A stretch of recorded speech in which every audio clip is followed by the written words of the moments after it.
everybody, my name is Felix Wolf, and welcome to Wolf Tunes.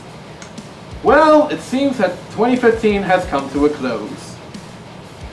And I do have to say, despite my lack of activity on this channel in 2015, my subscriber count has gone up substantially. Though, to be fair, I was collaborating with other YouTubers such as Official GATG, Sam Hay in the Dark, Mortified Productions, and a few others.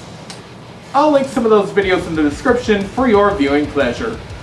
Not only was 2015 a good year for my channel, it was also a pretty good year for metal music.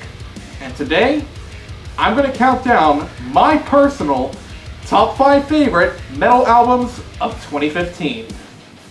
But before I do that, I'll have to lay out some ground rules. Number 1. These albums have to be from 2015. Obviously. Number 2. All the bands on this list are metal. If you think a band or album is not considered metal, well, it is. Tough shit. And I think that's about it. So, without further ado, let's begin. Number 5. I've known about the Australian deathcore band Die Hard Murder for a while now, but was never really a fan per se. They never really stood out to me with their previous releases. That is until my friend Atticus the Death Metaler shared a new music video from them on Facebook entitled Holy War. And so I thought I'd give them another try, and now I'm hooked. In my opinion, Holy War is Die Hard's best album yet.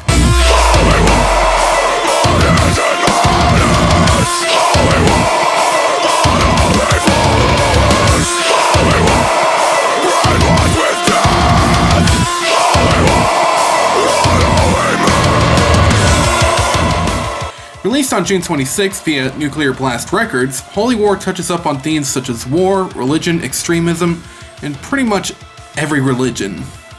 The brutal vocals and punchy instrumentals really blend well with the dark and overall controversial tone of this album. Some notable tracks include Lightbearer, Holy War, Coffin Dragger, Fur and Claw, and Child of Sorrow.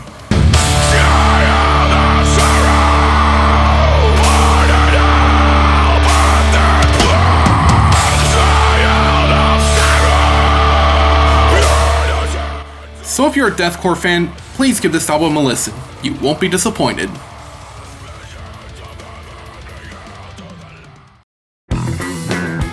Number 4. The first time I heard of Ghost, also known as Ghost BC, the BC is silent, was back in 2013 when one of my favorite YouTube guitarists, David Bell, covered one of their songs. I listened to their first 2 albums and became a fan immediately. Although I thought their second album was a bit underwhelming, it didn't shove me away. But when I heard the first single from the new album, Cerise, I was relieved that it was a return to their roots, and lo and behold, Meliora was released to the public on August 21st via Republic Records. I can feel the thunder that's breaking in your heart. I can see through the stars inside you. I can feel the thunder that's breaking in your heart. Ghost has a very old-school metal vibe, both sound-wise and theatrically. The band is on their third vocalist, Papa Emeritus III. I grew up listening to old-school metal when I was back in high school, and Ghost really brings me back to those old days, especially on this album. Some notable tracks include Cerise, From the Pinnacle to the Pit, which has a really groovy bass line, by the way. He Is, Mummy Dust, and Devil Church. You wear your independence like a crown.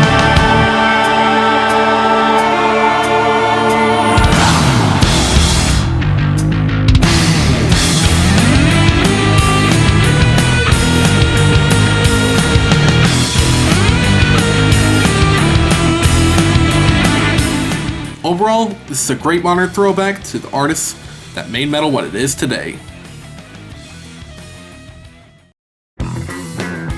Number 3. Number 3 is actually the debut album of the Toronto-based progressive metal band Ascendia. Ascendia started out playing in bars, but eventually earned a slot at the 2013 Rockstar Mayhem Festival in Toronto.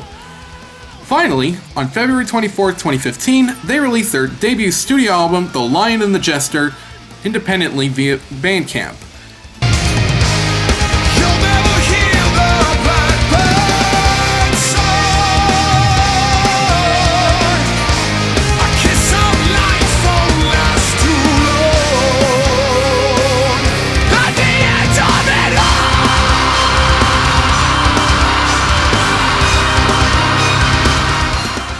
The songs are very poetic and metaphorical without being overwhelming. Nick Sakhal's vocals are just fantastic and remind me a lot of Howard Jones from The Devil You Know and formerly of Killswitch Engage. My personal favorite track on the album is the title track, The Lion and the Jester, which touches up on war and religion.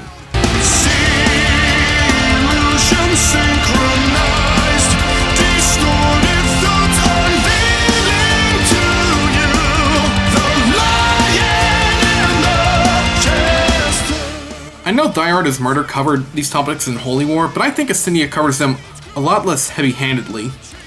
Other notable tracks include At the End of It All, Moonchild, Demon Eyes, No More Tales to Tell, and Faded Away. No more tales to tell.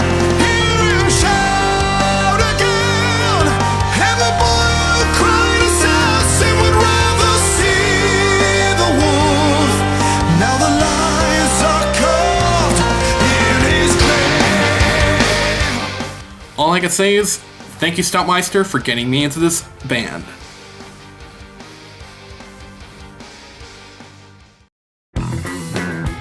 Number 2. 2015 was actually the first year I ever listened to Kamelot. Shut up! We are not going there! Anyway. Despite knowing about them for quite some time, I finally gave them a listen after learning that they had signed with Napalm Records, which is a label I personally follow. And I must say, I do not regret picking up the album Haven, which was released on May 5th.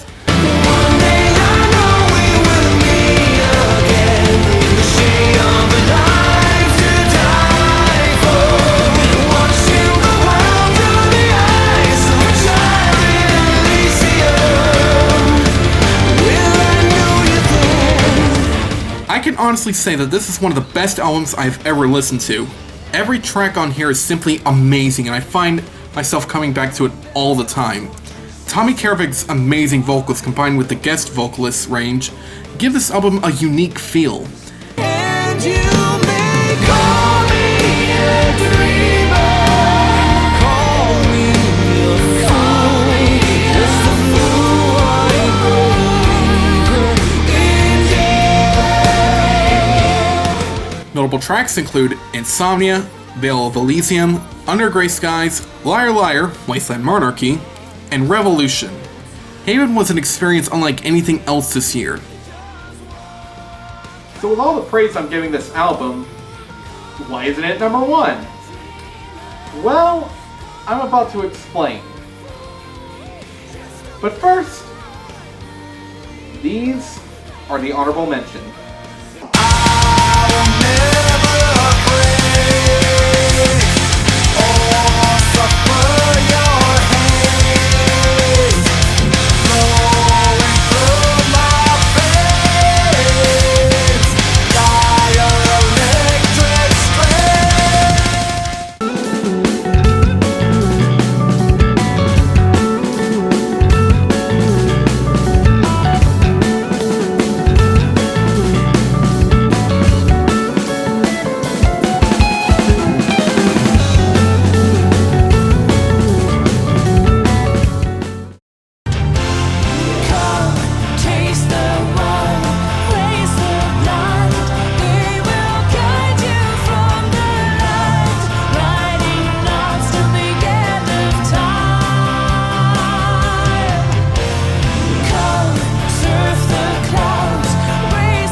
Number 1.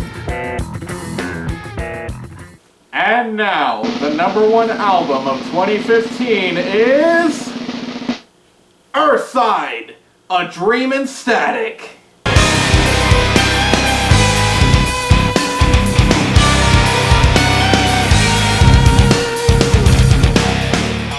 This band has been around for 10 years under a different name until 4 years ago when they changed it to Earthside.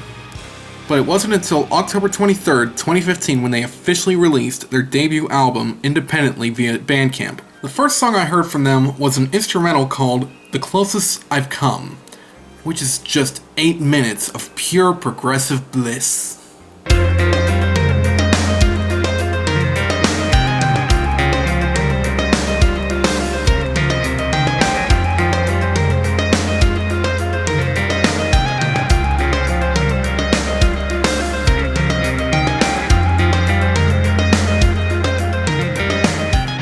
Honestly, most of the songs on this album are just as good as the songs on Haven.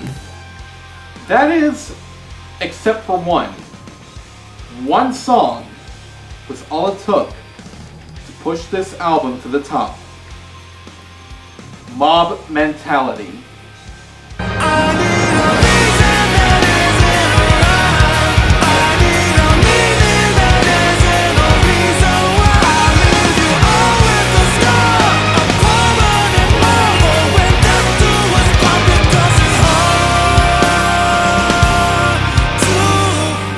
The song features Seven Dust vocalist LJ Witherspoon and the Moscow Studio Symphony Orchestra, and words cannot express how much I love this song. Seriously, you owe it to yourself to experience this track.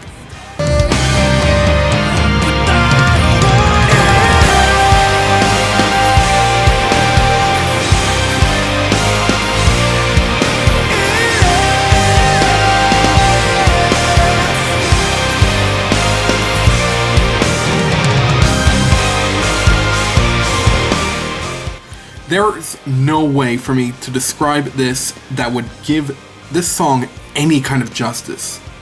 This is probably LJ's best vocal performance to date, in my opinion anyway.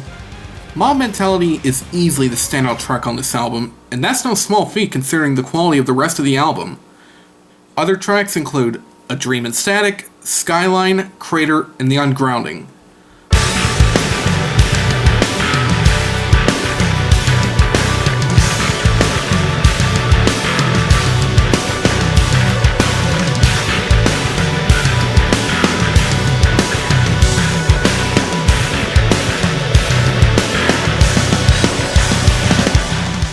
Dreamin' Static is not only the best metal album of 2015, but has easily become one of my favorite albums of all bloody time.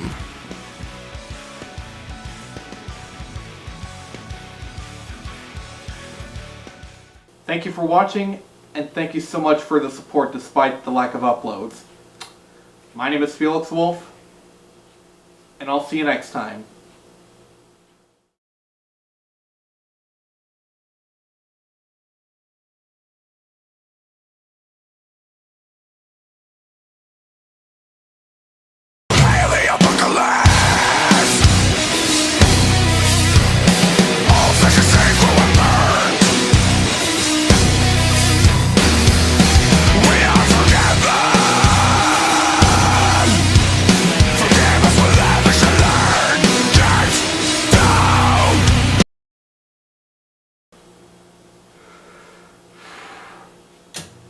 Thank you for watching, and fuck you. Can anybody say blow me, baby?